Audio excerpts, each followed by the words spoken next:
మొన్న దువ్వాడ చోడి ఫోటోషూట్లతో హల్చల్. నిన్న ప్రియాంక చైన్ ప్రాంక్ వీడియోలో హంగామా. నేడు ఆలయం ముందు కెమెరామెన్లతో ఫోటోషూట్. తిరుమల ఆధ్యాత్మిక క్షేత్రమా, వినోద విహార ప్రాంతమా అర్థం కావడం లేదంటూ ఆవేదన వ్యక్తం చేస్తున్నారు శ్రీవారి భక్తులు. తాజాగా జరిగిన ఈ ఘటన వివరాలేంటి ఇప్పుడు చూద్దాం.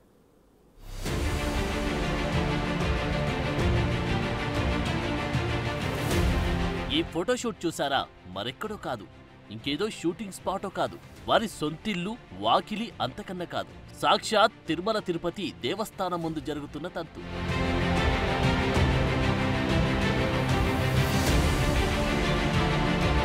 ఒకరిద్దరు కాదు, ఏకంగా నలుగురు కెమెరామెన్లను తెచ్చుకొని ఇంత రద్దీ ప్రాంతంలో ఈ ఫోటోషూట్లేంటి అని మండిపడుతున్నారు శ్రీవారి భక్తులు.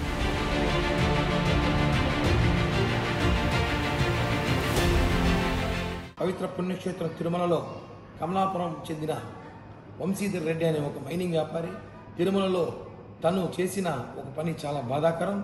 నలుగురు ఫోటోగ్రాఫర్లు తీసుకొచ్చి సాక్షాత్తు వెంకటేశ్వర స్వామి గుడి ముందర దర్శనం చేసుకుని బయటకు వచ్చి నలుగురు కెమెరామెన్తో ఫోటోషూట్లు తీసుకుని హడావిడి చేశాడు. అది ఎందుకని ప్రశ్నించిన మీడియా ప్రతినిధులతో కూడా అతను గొడవపడిన సమాచారం ఉంది. ఇది కరెక్ట్ కాదు. పవిత్ర పుణ్యక్షేత్ర తిరుమలని పవిత్రత కాపాడాల్సిన బాధ్యత ప్రతి ఒక్కరికి ఉంది కాబట్టి చెప్తున్నాను. వెంటనే అతన్ని అరెస్ట్ చేసి తనపై చర్యలు తీసుకోవాల్సిందిగా కోరుతున్నాం.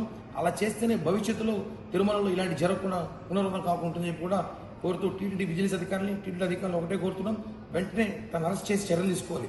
ఎందుకంటే తిరుమల పుణ్యక్షేత్రం భక్తితో రావాలి కానీ షూటింగ్ స్పాట్ కాదని చెప్పి కూడా ఒకసారి వాళ్ళు తెలుసుకోవాలి. ఇది కరెక్ట్ కాదని చెప్పి కూడా. మొన్నటికి మొన్న ప్రియాంక జైన్ ఘటన చిరుత సంచరించే ప్రాంతంలో తన ప్రియుడితో కలిసి ప్రాంక్ వీడియో చేసి హల్చల్ చేసింది. చిరుత తమపై అటాక్ చేసిందంటూ చేసిన ఆ వీడియో ద్వారా ఇటు నెటిజన్లే కాదు, అటు టీటీడీ కూడా తీవ్ర స్థాయిలో మండిపడింది. ప్రపంచ ప్రఖ్యాత తిరుమల పుణ్యక్షేత్రం వీరందరికీ వినోద విహార క్షేత్రంగా మారిందన్న మాట వినిపిస్తోంది.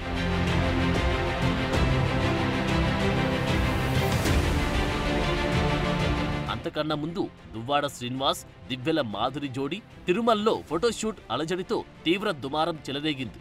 ఆ తర్వాత ప్రియాంక జైన్ వంటి వారి ప్రాంక్ వీడియోలు చేయడంతో తీవ్ర స్థాయిలో మండిపడుతున్నారు శ్రీవారి భక్తజనులు.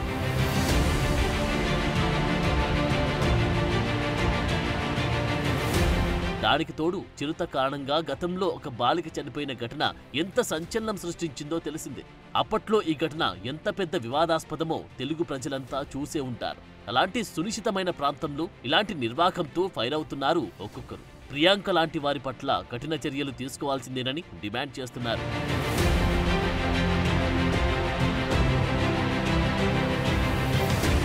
ప్రియాంక జైన్ ప్రాంక్ ఘటనను లైట్ తీసుకోవడంతో ఇదిగో ఇలాంటి వారి వల్ల తిరుమల ఫోటోషూట్ల కేంద్రంగా మారినట్లుగా ఫీల్ అవుతున్నారు. వీరందరిపై టీటీడీ కొత్త మార్గదర్శకాలను రూపొందిస్తుందా?